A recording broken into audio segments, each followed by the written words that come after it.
Okay, I think we are live, everyone. I'm going to hand it over and we can get started to Professor Caroline Hellman. Whenever you're ready. Hi, everyone. Welcome. Thank you so much for being here this afternoon for our special event today. Just to dispense with Zoom etiquette, we're just asking everyone to mute for the presentations, and then we will have a Q&A at the end. So I'm Caroline Chamberlain Hellman, a professor in the City Tech English department. We're very excited for our event today, Preserving and Telling a New York Story, a conversation with Jonathan Baez, or Schifflinger, and Professor Josh Kapozinski about the wonderful documentary, the SoHo Memory Project. I want to acknowledge the lovely event poster artwork by Faculty Commons design intern Evelyn Ang, as well as support for this event from Deans Justin Vasquez-Poritz and Gerarda Shields. Thank you most of all to Jonathan and Orr for joining us to speak about your work as artists and the film you put together as students and are now reflecting on as college graduates. And thanks to Josh for guiding this project and this conversation. So today we'll be hearing about how the Moving Pixels Club and the director and cinematographer here today chose to approach the story about Soho's past and present. And just to share with folks outside the English department, hearing a bit about your creative process and experience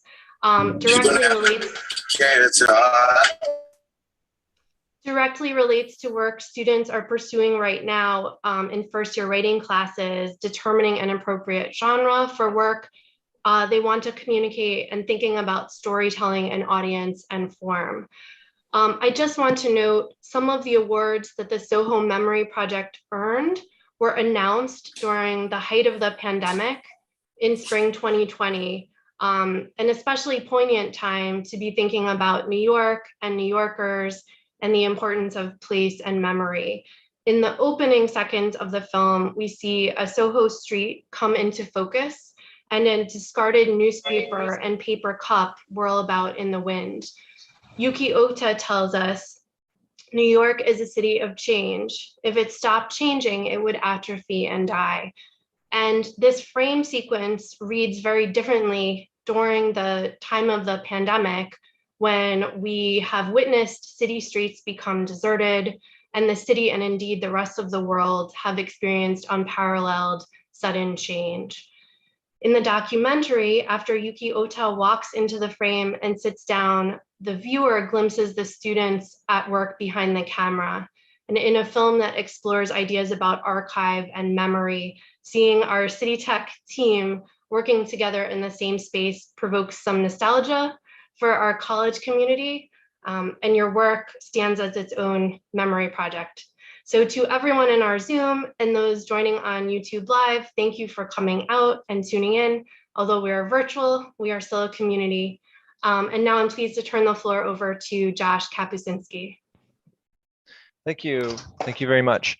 Hi, everybody. My name is Josh Kapozinski, and I am a professor in the Communication Design Department. And I am so happy and so delighted to be here. And I want to thank Professor Hellman for organizing such an event to include our students. I think it's a wonderful opportunity to allow them to share their experiences with other students and our faculty here and community at City Tech. So what we're doing today is going to be talking about the SoHo Memory Project, the documentary, which two of our students are here to talk about that. However, the project was much bigger than that. And so what I'd like to do is take about 1 minute to give you a bigger picture of my role in this.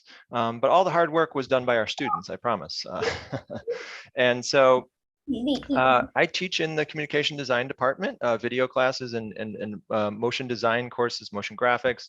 And a few years ago, I was teaching one of my classes and we were having an event that evening, and I thought to myself, well, it'd be great to get students integrated into helping our department promote some events, maybe making a video, getting some outside of the classroom experience. And so I said, does anybody want extra credit to be involved? I'll go there. and so we did that, and some students helped out. And then like the next week I said, hey, well, okay, so does anybody want to help out? And so I had these things for our department, which were great, and students were helping. But so I decided to create a club, a student club. And so that's where this project came about. And we have meetings during the semester. The club is called Moving Pixels, and I can put a link in the chat. But it's a collective of ComD students who are interested in motion graphics and also graphic design. And we have students here who want to pursue careers in those directions, yet they made a video and they made a documentary. So that's really outstanding. And so we would have meetings throughout the semester, and this was made a couple of years ago. I lose track of time. We're all in this weird world right now. But bear with me. A couple of years ago, we would have meetings, and then it was the summer. And so I said, okay, guys, rather than kind of going to the beach and losing all this information in your head that we learned over the semester and doing great work, does anybody want to come in for a meeting? And it's completely optional. And I think maybe 7 or 8 students showed up, and you know, and I brought some candy, and we all had a fun time. We were there for like 4 hours. And so we were just on the whiteboard talking about ideas, maybe some summer projects. And it's a way for students to get involved outside the classroom. And so one of our students here, or Schifflinger, came up with an idea about the SoHo Memory Project. She said, I know this person, and they're here and they do this. And so we mark it on the board and have our students talk about it. And we met again during the summer, and again, we started planning it out, and everybody kind of liked that idea. And so my role in this is just to oversee the club as a faculty advisor. And so I went on location a couple times to help to oversee and help carry the heavy equipment. And so that's my role, and that's how the film came about. We spent many months after the shooting part of it, right? So we come up with the idea, and then we actually go take a camera and we film the interview, and then we edit it. And so those are the main stages that this film went through. And so I would like to give it over to one of our students, or to talk a little bit more in detail about that process and how that came about, how like more details. That's kind of the bigger picture, but or take it away whenever you're ready. Okay, thank you so much, Professor Kapozinski. Let me share my screen.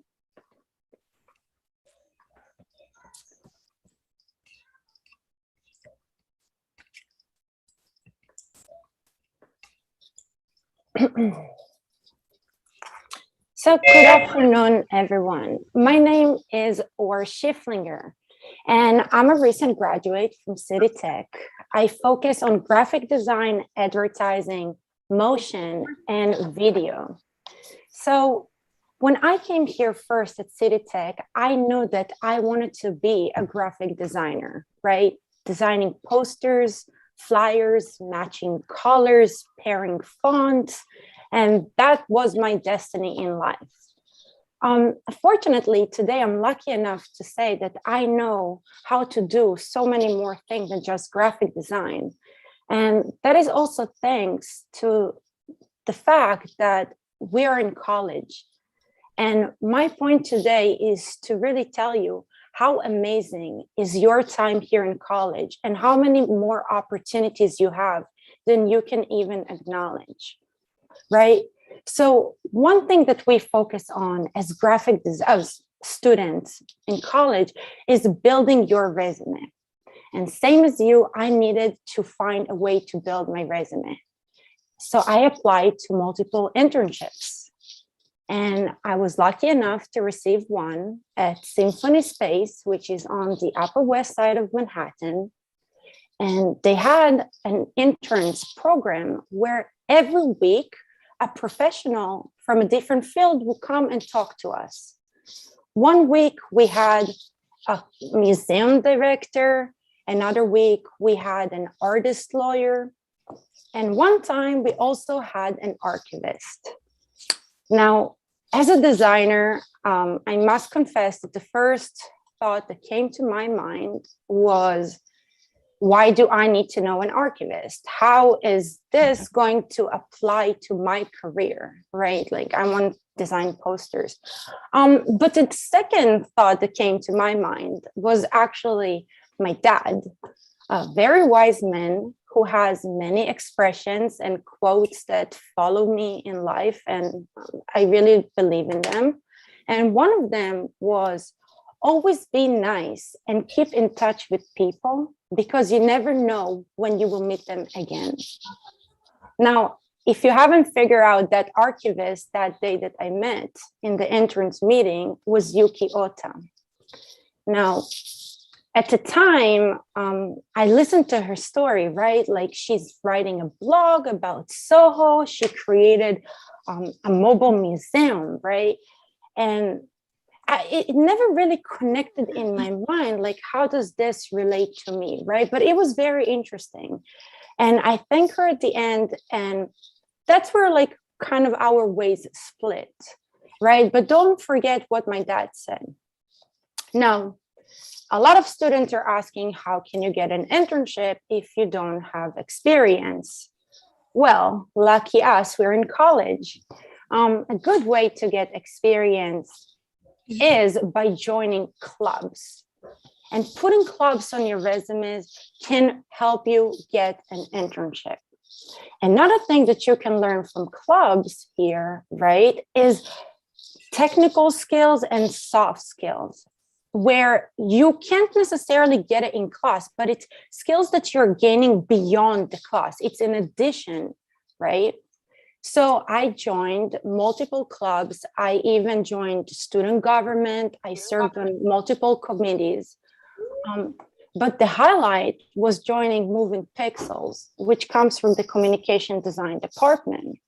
And by joining Moving Pixels, that was the beginning of really building, of really starting to create the SoHo Memory Project, which this is what you know today. Now, in one of the first meetings when I joined, we decided, a couple of students, Professor Kapozinski and I, to come to campus, right? Remember, it was during the summer, as Professor Kapozinski mentioned before. We all like to go to the beach and have a good time at that time. But for us, a good time was to think about potential ideas that we can create and film and document and maybe help the community or someone out there. And maybe we can send it to the CUNY Film Festival, right? Maybe we can do something.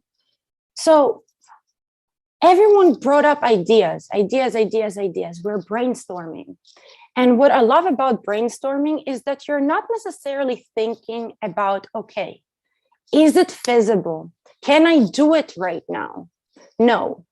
The point of brainstorming is for you to entertain ideas, right? One thing can spark an idea in someone else's brain.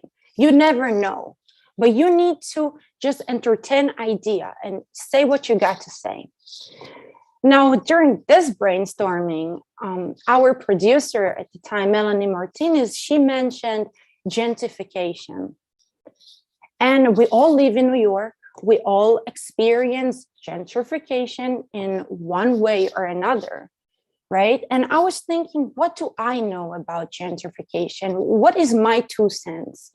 And I'm thinking about different neighborhoods. I'm like, okay, Queens, Brooklyn, Williamsburg. But then it hit me. I'm like, wow, Soho, right? Like Manhattan, that's like right in the middle of it. What do I know about Soho? And then I remember, right? Like a couple of months ago, I was in that talk meeting this archivist that I didn't know how is this going to help me, right? But I was still nice. And I said, okay, cool. Let me pitch the idea. How about the SoHo Memory Project? This archivist who documents the life in Soho and the rich history the neighborhood has.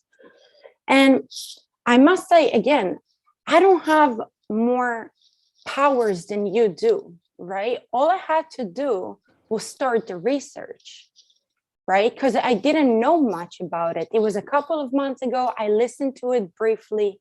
So I emailed her And I said, okay, this is kind of like nerve-wracking. What if she's going to say no? Okay, I'll try. I'll send an email, right? At the end, we have nothing to lose. If you get rejected, you get rejected, but you have to try. So I did send her an email and I said, hey, Yuki, I don't know if you remember, we met a couple of months ago. I would like to meet face-to-face with you and hear again your story. I'm working on a project with a team and we want to see, like we want to document, we want to hear what you have to say about SoHo. So here I am thinking, okay, she is going to say yes, she's going to say no. At the end, she said yes. And I had to get prepared, right? Like you can't just come to the meeting and say, okay, tell me about yourself, right? Like, who am I? I have to get prepared. So I reached out to Professor Kapozinski and we came up with a list of questions, bunch of questions. And the questions were not about yes, no, black, white, right? The questions is about hearing more about the story, thinking, okay, what is Yuki going to say? We're trying to build the whole idea of who Yuki is and what she is doing. So the first section was focusing on introduction, right? Like, who are you? What's your position? Then what do you do, right? Like, what kind of information do you collect? What do you record? What is the SoHo Memory Project? Then we did a childhood questions. What's your best memory growing up in SoHo? And we ended up with a self-reflection of something, where do you see yourself in the next 10 years? So that will give us almost a complete story of past, present, and future about Yuki. And once I got all the answers, when I met with her, I said, okay, great, we have a great idea.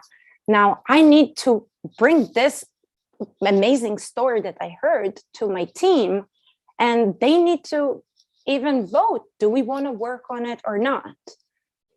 So we write down everything. And as I'm writing down what Yuki was talking about, I started to see visuals in my head, like the first store that opened up, Yuki building the mobile museum, her growing up, and etc.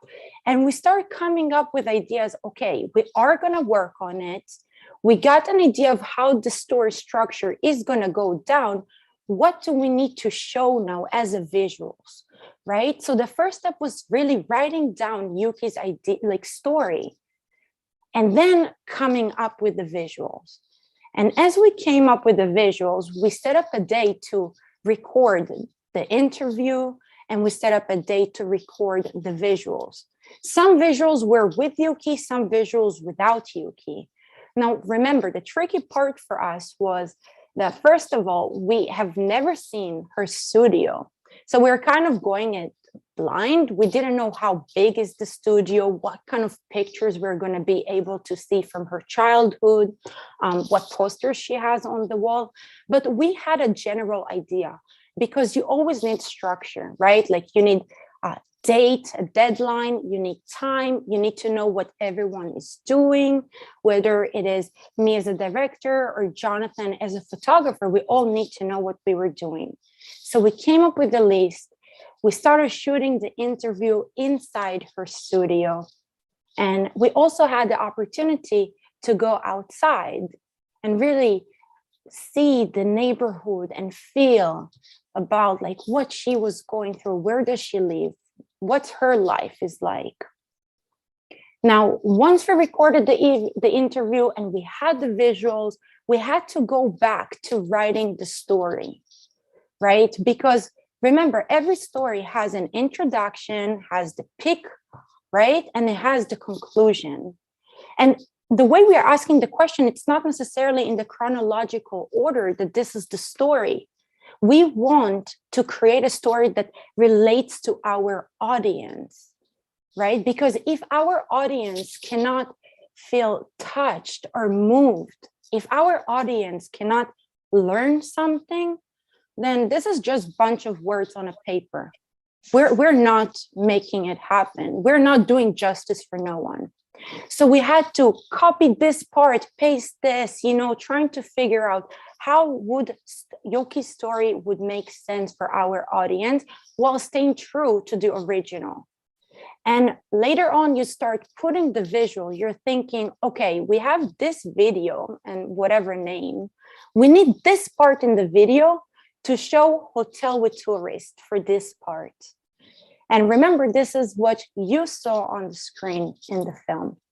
Now, later on, Yuki talks about what is Soho and the borders of Soho, right? We have to make sure that audience and people who have never been in Soho know exactly what she's talking about.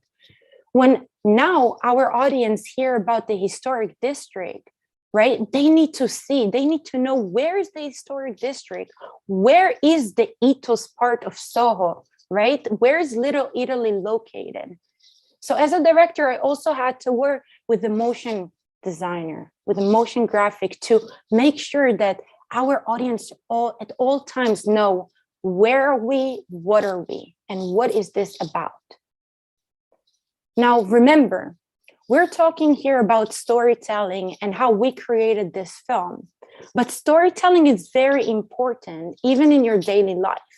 You can use it when you go to a job interview, right? You need to tell who you are, where you came from, why you want to get hired. This is a story that you need to build to impress the person in front of you. You can use storytelling to sell a pitch, to sell the idea, and convince others to work together with you for a goodwill. You can also use storytelling to sell a product and services, and we've seen it every day in commercials. If you buy this, your life is going to be better. And lastly, you can also use storytelling in your class assignment, right? To try to make a difference.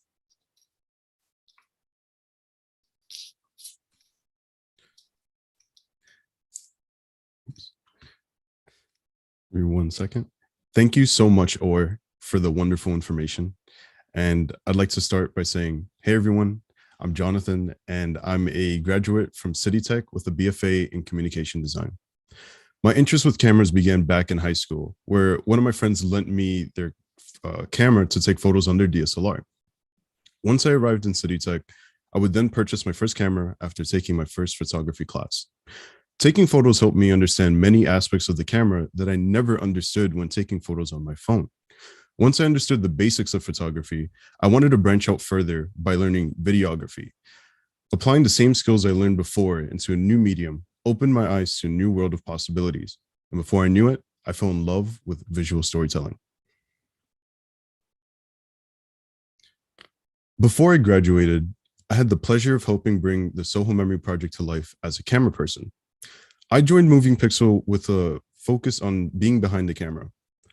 This meant helping with lighting, adjusting camera settings, and being trusted with the final composition for shots. Being a part of the team helped me realize what I knew and what I wanted to learn.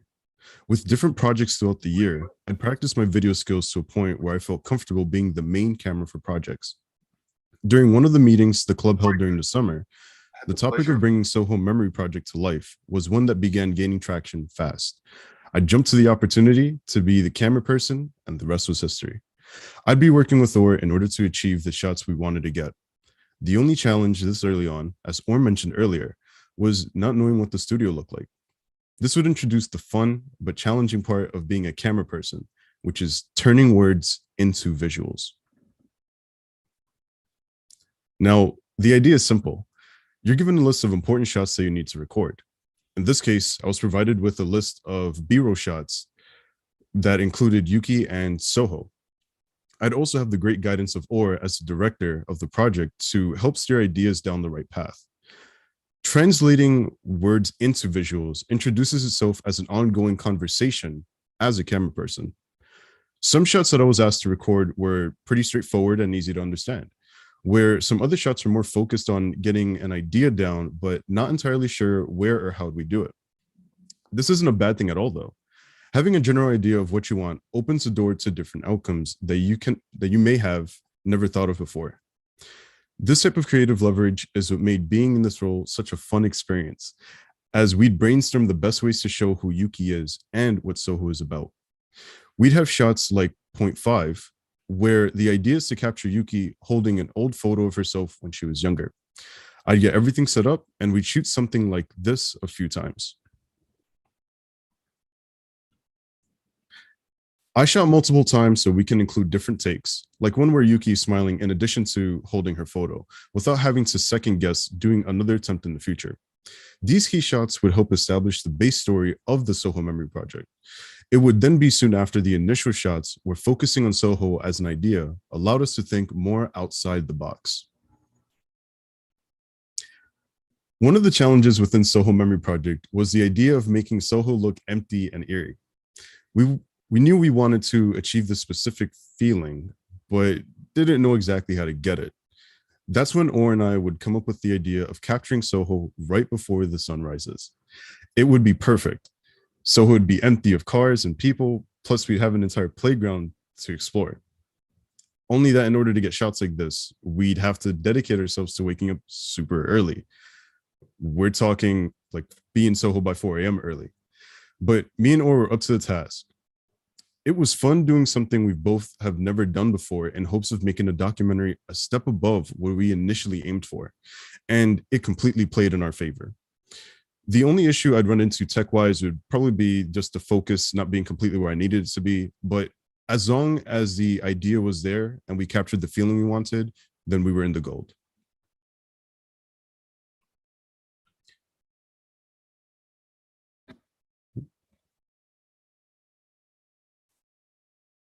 There we go. Another challenge you would face trying to make Soho look empty and eerie was attempting to get the garbage shot. This specific shot was planned on the spot while we were walking around. Orr brought up the idea of showing moving trash on the screen that would provide an even bigger emphasis on the feeling we wanted to achieve. We sought out to get this exact shot, but didn't know how we wanted the specific aspects of said shot to be.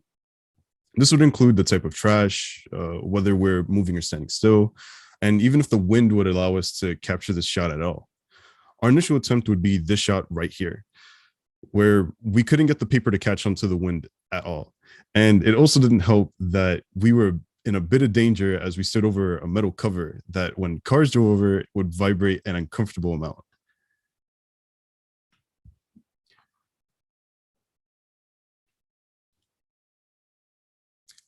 After trial and error, we gave up on the idea to focus on other shots as we didn't know how long we'd have the street empty for us. And after getting a few other shots down our list, we found another area that could match the vision we had for the garbage idea. With luck on our side, we got exactly what we wanted and more. Returning to the idea not only elevated what we had originally envisioned, but it also gave us more options for storytelling. Even when the direction was to get an exact shot, we tried to think beyond our first thought. When telling a story, there's a million ways to go from start to finish. With endless variations in between, it opens up the possibility of each idea being approached in ways we may not have thought of before. The importance of the words to visual conversation is not only if it can be done correctly, but also how much more can you do after reaching the goal. The story then shifts from what happens in the end to how do we get to this ending. For this particular shot, we had written down as point 8, where we wanted Yuki to stand still and have the environment do all of the movement. We had this idea that as it's New York and Soho, the people in the cars would be constantly moving and evoke the sensation of speed, where Yuki stands against it. Almost as the SoHo Memory Project stands as a historical point against the ever-evolving Soho. It was a tough shot to get, though. I would be sitting really awkwardly on a light pole and making sure the camera faces Yuki. And Yuki would silently look straight at the camera for a few minutes while against the hot, blazing heat of the summer day. We also really wanted people to walk in through the shot, but many of them avoided being in front of the camera, the literal only time we needed them to be there. After we got the shot down, the group thought that the idea and feeling we wanted to achieve would be better shown through speeding up the footage in post. This worked perfectly in addition to getting the original idea down.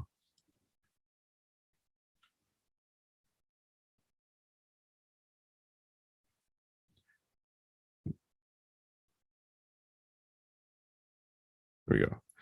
Similarly, we wanted to have the same conversation of how did we get to this end with different shots along the way.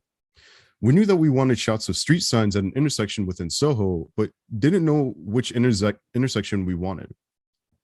We could have also approached this shot by keeping the camera still and zoomed in onto the sign.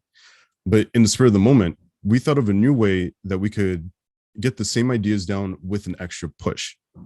This specific shot was really difficult to get, as I had to hold the camera really close to me while the gimbal was like fighting to stay up. But the aftermath was a much more interesting take on our initial idea.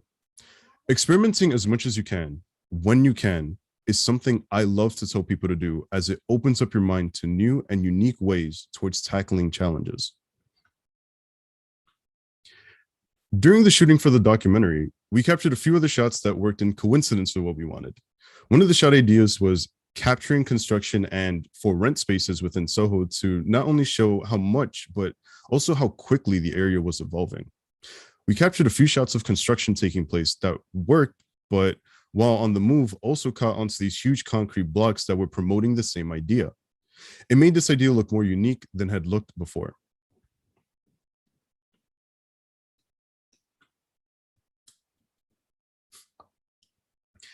This shot we actually managed to get by chance. As Orr and I were roaming the streets for interesting shots of people, we walked up to this construction scaffolding that was just the right height to get onto. It was definitely dangerous, but the idea of getting this overhead shot of the busy Soho sidewalk would be something that is worth the attempt. The gimbal was heavy. I could barely control anything on the camera. And with Orr's help, I was able to make sure that we could get exactly what we were thinking. We also had the help of our friend Maria that day to help navigate people away from where I was.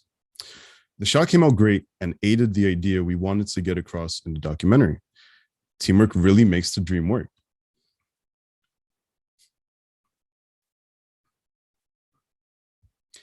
After securing the last shot, we wanted to get a view from the perspective of somebody walking with the busy people of Soho.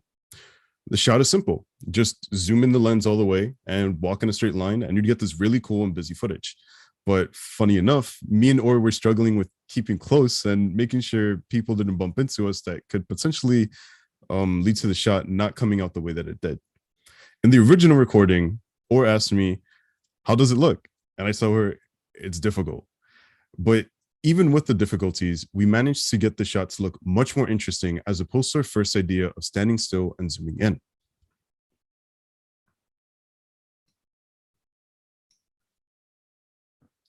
Now, this is all to say that storytelling is not just a one and done thing. It's a process that should promote you to want to go above and beyond when you can, as much as you can. Taking your ideas and bringing them to life can introduce challenges you've never seen before, while also pushing you to do and think better than before. Being the camera person for the project not only helped me develop the video and photography skills I already had, but it also opened my eyes to telling stories differently and more effectively. With Orr directing and helping come up with interesting shots along the way, we managed to make a project that we're super proud of and one that exceeded all of our expectations.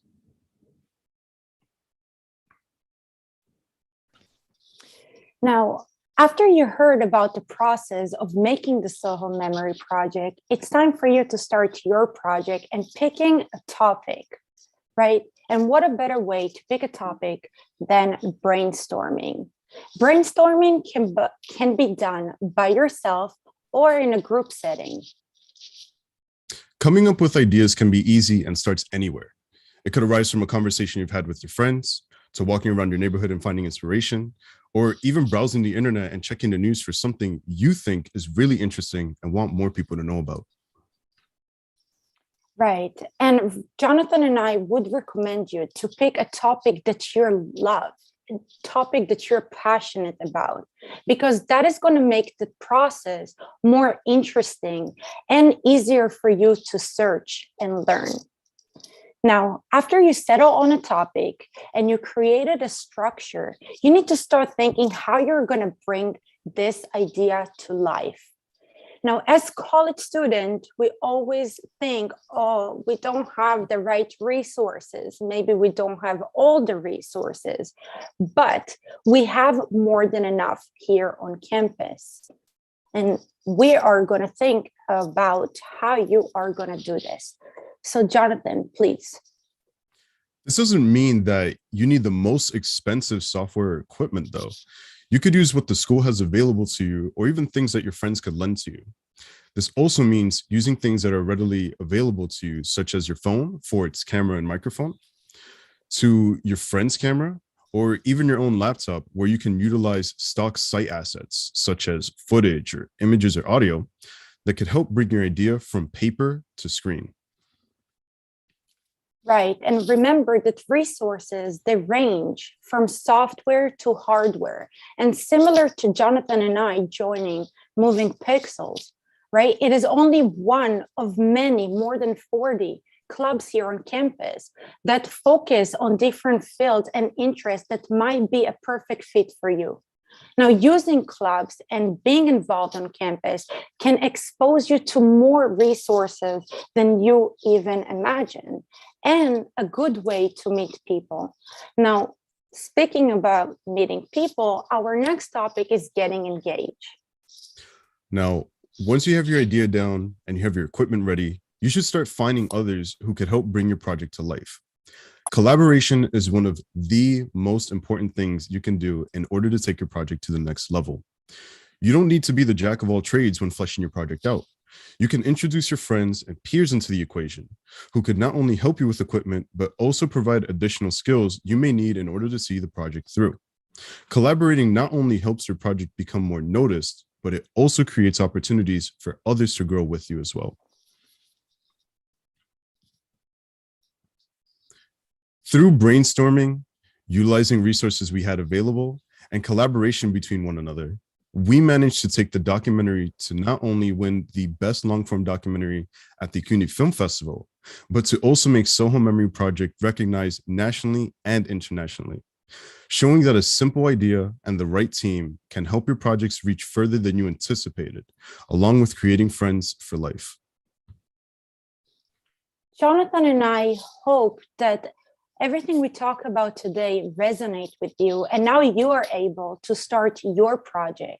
Remember, pick a topic that you're passionate about, any current event, social issue that can help you and your community.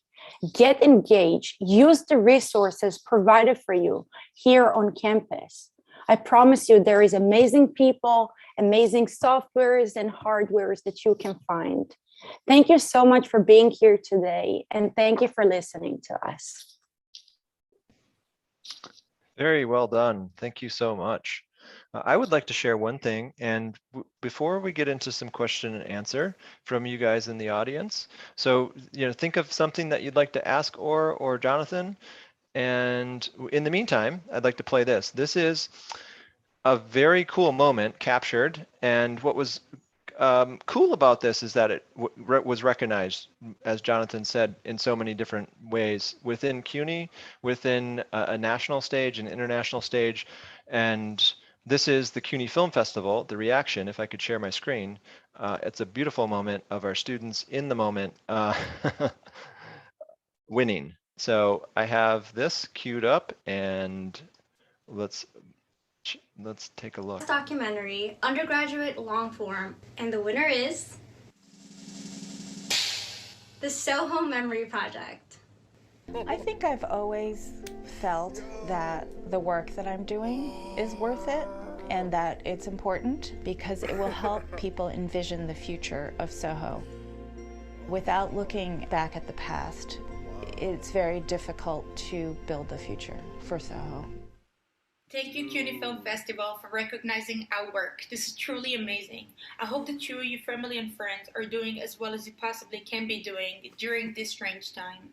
On that note, I would like to thank my amazing, talented team, producer Melanie Martinez.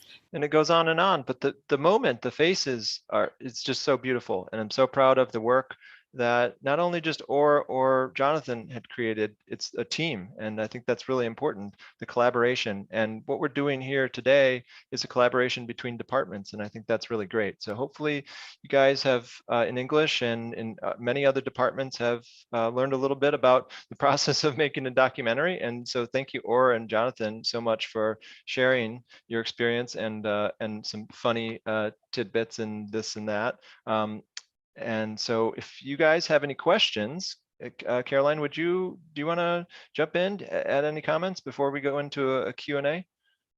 Sure, absolutely. I just want to commend Or and Jonathan so much for truly stunning presentations and a reminder during this time, as we said at the beginning, we really are a community, and Or and Jonathan, you mentioned that throughout. I just think, we're talking about collaborations between departments, but this is also just such a reminder of what students and now graduates can do.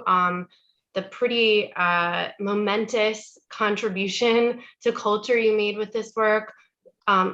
Just getting behind the scenes and learning more about your process, I think, is extremely illuminating for students now, and inspires, passion and creativity in all of us. Truly brilliant presentation, and but I'd love to just open up the floor to and give students the time to comment and ask questions. So you guys can chat. You guys can put your question in the chat or unmute yourself and shout it out to us.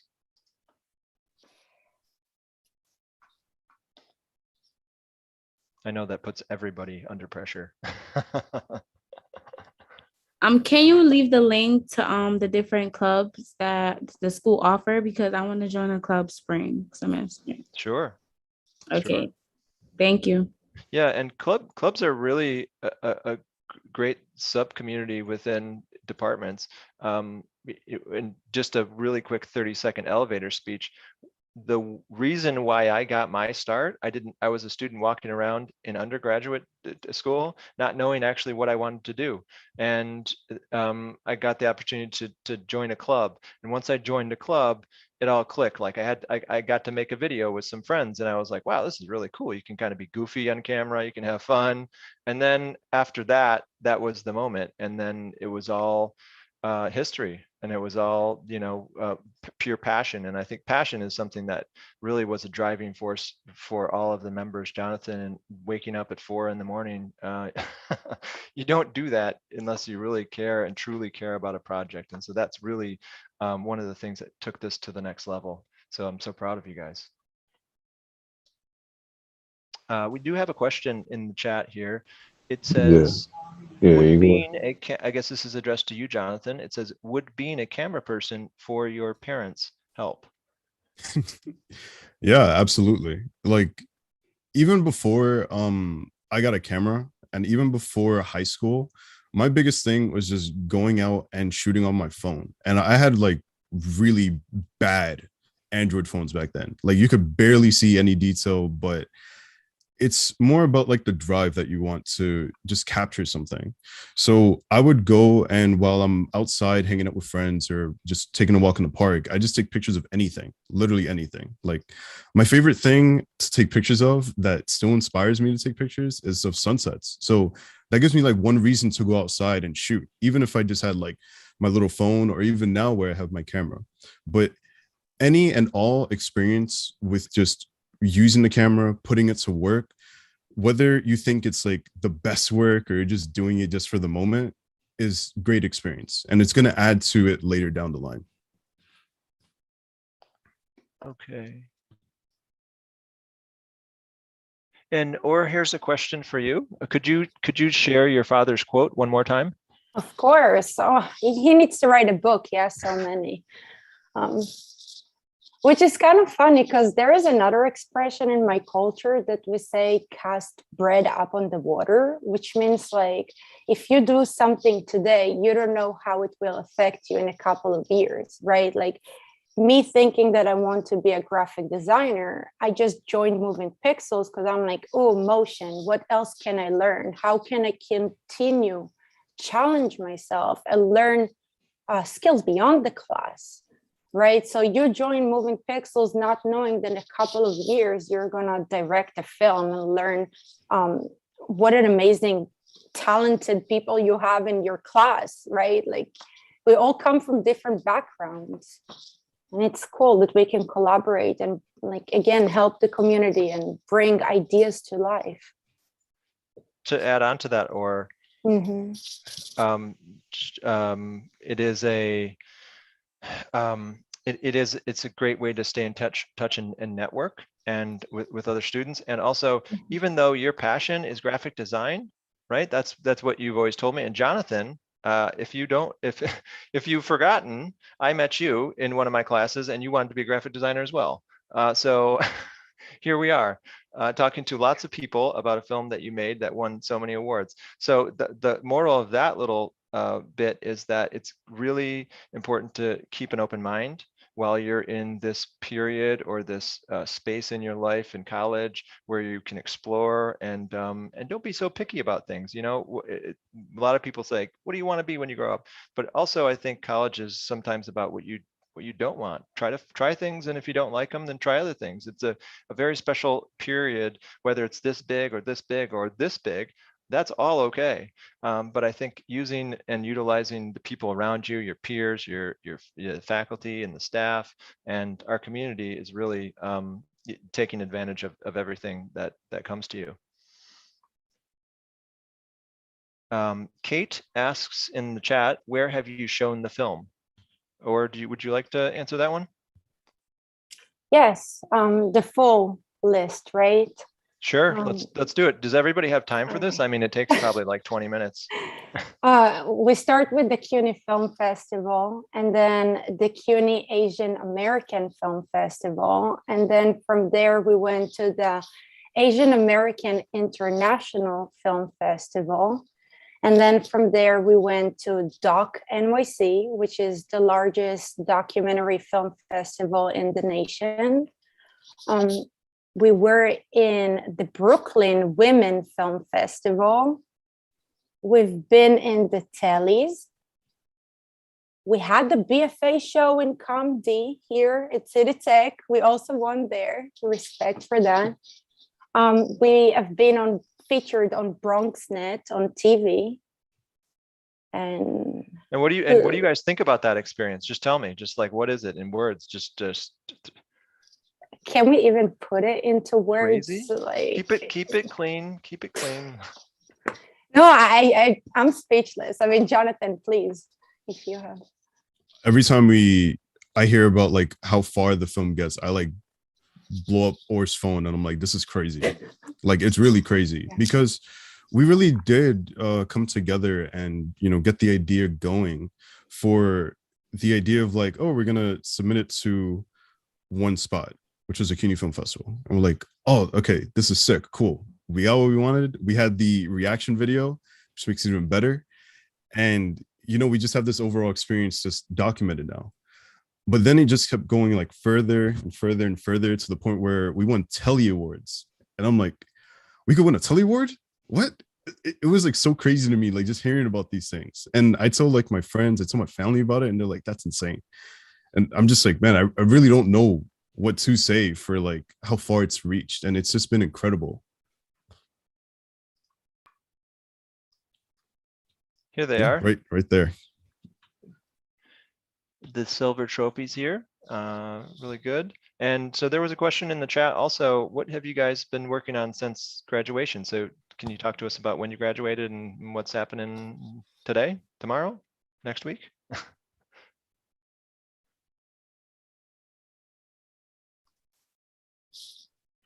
Or you want to start first? Okay, yeah, sure. I guess I'll go. Yeah, sure. Okay, so after graduation and doing the SoHo Memory Project, obviously I had a little bit time to continue focusing on graphic design.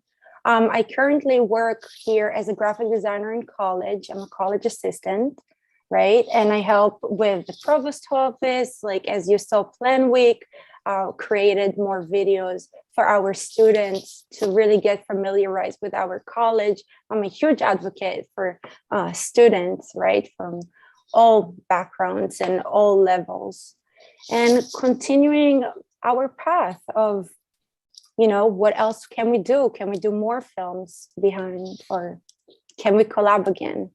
So currently graphic designer, focusing on helping students. That's great. I recently graduated back in August, and since then I've mainly been honing in on the skills that I learned back in college. Like, that's one of the great things about, being in school. You have so much time to experiment and not worry too much about if something's going to work or something like doesn't stick. And one of the things that I found out in college that I like fell in love with is motion design. So at the moment, I'm currently doing some freelance projects for family and friends where I would utilize a lot of motion design, and I'm even getting some head start on 3D and even sculpting for specific projects too. So since graduation, it's just all about just going up more than where I was before. And we have a question here. Cynthia asked in the chat, how did you, and I'll direct this to Orr since you just answered that question, Jonathan. How did you feel when you accomplished everything? Did you love the feeling and the feedback from everyone? What was that like, Orr? Me? Yeah. Oh yeah, it was horrible. I hated this, like, winning all this, like, no, I mean, it was so surreal, to be honest. I mean, with the CUNY Film Festival, I must say that I did know about it before everyone. They did require me to do like a speech. In like 30 seconds, I had to thank like all the people that helped us and supported us. It was very surreal. And then like we kept going and going in another film. And I'm just honored, like the main idea was really like to send it to the CUNY Film Festival, listen to Yuki's story. And we never thought that what Professor Hellman said, and I said it before, like the project really becoming part of the SoHo Memory Project. We're so lucky to go to SoHo before the pandemic and document it, because it feels like, okay, this is SoHo, this is our regular life back then. And we would have never thought that we will all go to quarantine and like stores, the loitering, and so would change even in like such a short period. So I really felt lucky. I felt honored. I was really overwhelmed with feelings. I also was really thankful that we were there at the right time, at the right place to really do this project. So I think the feelings of really being part of the memory project is really beyond winning any festival. And Jonathan, what about you? How's this been? The after, the after part of making all this? It felt like a relief at first, because this was a project that did go on for like a few months in the creation, and we ran into a few issues trying to get it done in the specific time that we wanted to get it initially. But once it was officially done, it was like, okay, great. We put it all together. It's sick. We don't have to like, add anything else to it. We don't have to think about much else. We're just like, that's it. We just have to submit it now. And after doing that and having other people view the work and hearing the feedback, it is like so encouraging, like super, super encouraging. It made me think about, oh, how cool would it be to just do this every year or every month? Just come up with an idea, gather up a team, and just go and shoot it and tell more people about it. Because this one project was super successful. Who knows what the future is gonna lead to? So being able to see like how far it's gone, of course, is crazy, but also hearing the feedback and hearing what everybody has to say to it is like so mind-blowing to me. Because there's people who comment on the project and say like, yeah, I remember back then, like when I was younger, and I remember seeing this when I was a kid, or I remember like how nostalgic I was for this. And I'm just like, wow, that's so crazy, like how much of a reach it has, and just the great feedback we've been getting in return. Yeah, they used to go sledding down the streets and at night, because in Soho, right? Yeah, that's crazy to me. Like the little kids go out in their pajamas and go sledding down the streets in the wintertime. Yeah. And they lived in a, as the story. So I put it in the chat, everyone. The link is up there. I'll put it there one more time in case it got buried. The link to watch the whole documentary, the SoHo Memory Project. But wonderful archival footage, the photos, and Yuki, lived in a loft, and it had a swing in there, like it was just, it's a traveling in time. It's amazing. One last question, and then Caroline, if you want to kind of add your comments here. We have actually I have two questions. Okay, Cynthia. Well, we have, what's Yuki's reaction been, or how does she feel about this? Yeah, so when I reached out to her first, I'm like, Yuki, remember, the whole goal was the CUNY Film Festival. We won. I'm all excited. I'm talking to her on the phone. I'm like, oh my God, we won. And she was like, oh, this is great. This is great. This is wonderful. And then a couple of months later, I let her know about the other and the other and the other. And every time she's like, or thank you for contacting me. I know the film is great. I love it. Thank you so much. So she's very supportive. We also did a talk together for one of the festivals. They asked if they can interview me, and they asked me some questions, and I was like, yeah, how about Yuki comes with me so we can do it together. So that was really great. And Professor Kapozinski, I'm so sorry, but I saw a question beforehand. How can filmmaking be used in classes such as poetry, journalism, and literature? And I think that's a little bit interesting. I want to touch it. Because I don't believe this is a fact, right? We started storytelling 100,000 years ago, right? Passing stories through generations. And we're all wired to learn from storytelling, right? This is a fact that I remember. There is this girl that she's knows all the numbers of pi, everything after the period. And they were asking her, how do you do this? And she said, I remember it as a story in my head. This symbol means one thing and this symbol means another thing.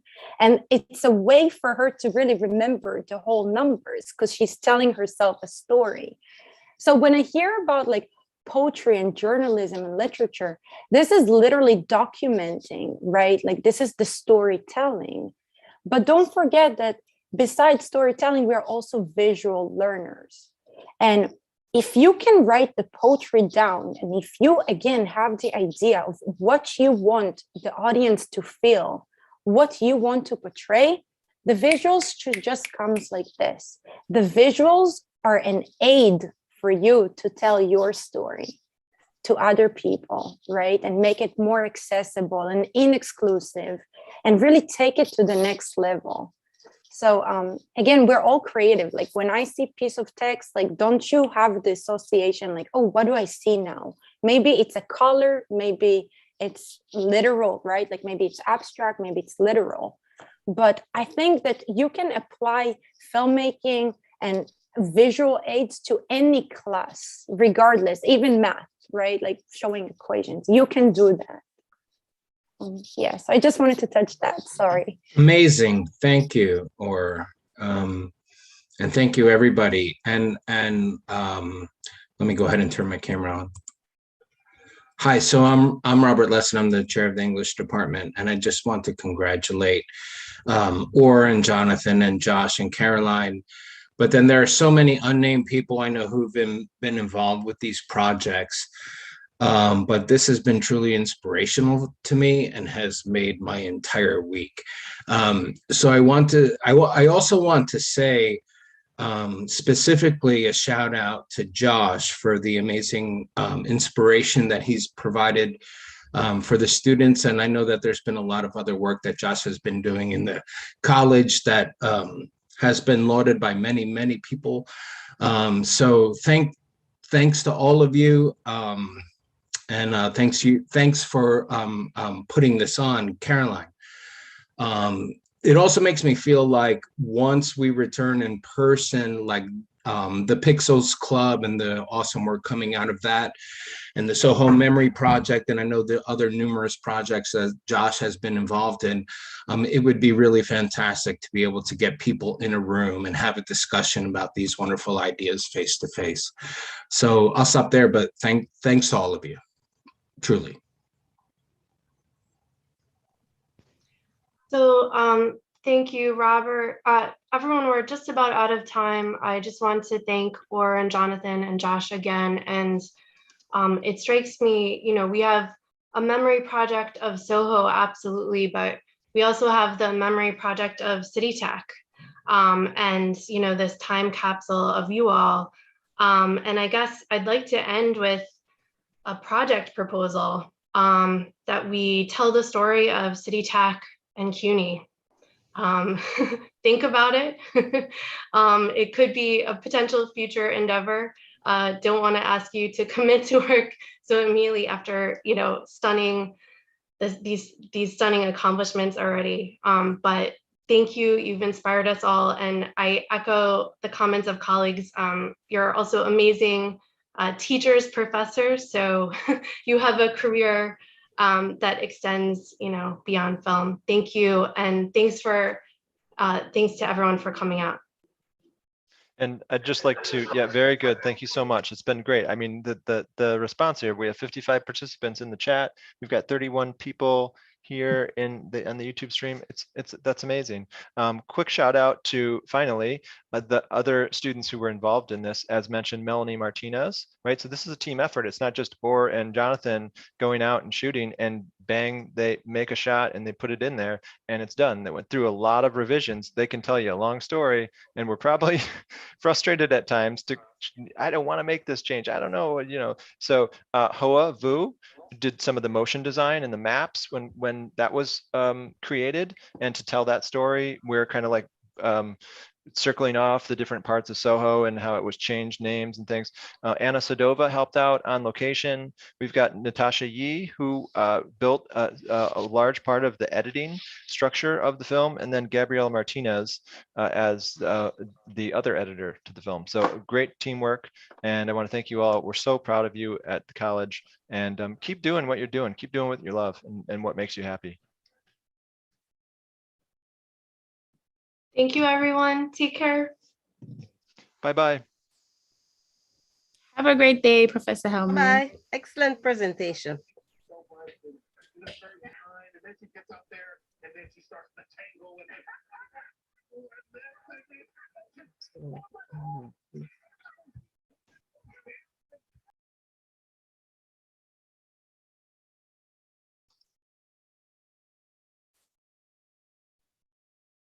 Thank you for the presentation. You're welcome. Hope you all have a nice day.